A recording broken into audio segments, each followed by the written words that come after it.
यह Hebron calendar का 28 अप्रैल का वचन है। फिर दाऊद ने अपने पुत्र सुलेमान से कहा, हियाव बांध और दृढ़ होकर इस काम में लग जा। मत डर और तेरा मन कच्चा न हो, क्योंकि यहोवा परमेश्वर जो मेरा परमेश्वर है वह तेरे संग है, और जब तक यहोवा के भवन में जितना काम करना हो वो न हो चुके तब तक वो न तो तुझे धोखा देगा और न तुझे त्यागेगा। पहला इतिहास 28 अध्याय उसका 20 वचन। हमारे प्रभु यीशु मसीह के बहुमूल्य नाम में आप सभी को जय मसीह की। हम आज के इस अद्भुत प्रतिज्ञा वचन के लिए परमेश्वर का धन्यवाद करते हैं। प्रियजनों, आज के वचन में दाऊद अपने पुत्र सुलेमान से ये शब्द उस महत्वपूर्ण समय पर कहता है जब परमेश्वर के मंदिर के निर्माण की जिम्मेदारी उसे सौंपी जा रही थी। ये कोई छोटा कार्य नहीं था। फिर भी दाऊद पहले उसे विस्तृत योजना नहीं देता, बल्कि साहस देता है, दृढ़ और साहसी बन।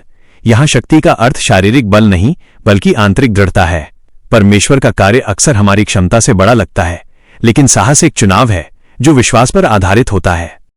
दूसरी बात, केवल बुलाहट महसूस करना पर्याप्त नहीं है, हमें कार्य भी करना है। बहुत से लोग सही परिस्थितियों की प्रतीक्षा में आज्ञाकारिता को टालते रहते हैं। यह वचन हमें झिझक से बाहर निकालता है। विश्वास के साथ आगे बढ़ो और आरंभ करो।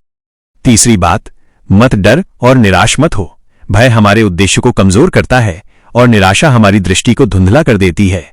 परमेश्वर जानता है कि ये भावनाएं आएंगी, इसलिए वो हमें आदेश देता है कि हम उनका विरोध करें, सिर्फ अपनी शक्ति से नहीं, बल्कि यह याद रखकर कि वो हमारे साथ है। चौथी बात, परमेश्वर की उपस्थिति ही हमारा सहारा है। यहोवा तेरे साथ रहेगा, वो तुझे न तो छोड़ेगा और न त्यागेगा। यही हमारी नींव है। प्रतिज्ञा ये नहीं है कि कार्य आसान होगा, बल्कि यह है कि हम उसे अकेले नहीं करेंगे। परमेश्वर की विश्वास योग्यता हमारे संदेहों से कहीं अधिक स्थायी है। इसलिए प्रियजनों, आपके सामने जो भी जिम्मेदारी है, चाहे वो नेतृत्व हो, परिवार की जिम्मेदारी, सेवकाई हो या व्यक्तिगत बुलाहट, संदेश सीधा है। दृढ़ बनो, साहस रखो और कार्य को पूरा करो। परमेश्वर तुम्हारे साथ है। हमारा प्रेमी प्रभु और जीवित उद्धारकर्ता हमें अपनी महिमा के लिए अपनी अनुग्रह प्रदान करे। Hebron calendar verse April 28। And David said to Solomon his son, Be strong and of good courage, and do it. Fear not, nor be dismayed, for the Lord God, even my God, will be with thee.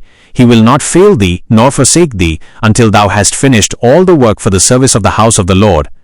1 Chronicles chapter 28 verse 20. Greetings to all in the precious name of our Lord Jesus Christ. We thank God for today's wonderful promise.